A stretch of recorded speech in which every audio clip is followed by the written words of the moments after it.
Good morning, everyone. Another beautiful day started.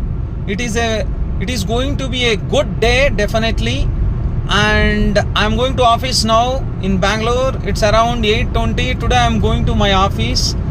I already resigned to my organization because I need to leave next month only to my abroad destination, and hence I already resigned.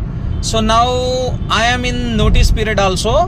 I am working in the last few days.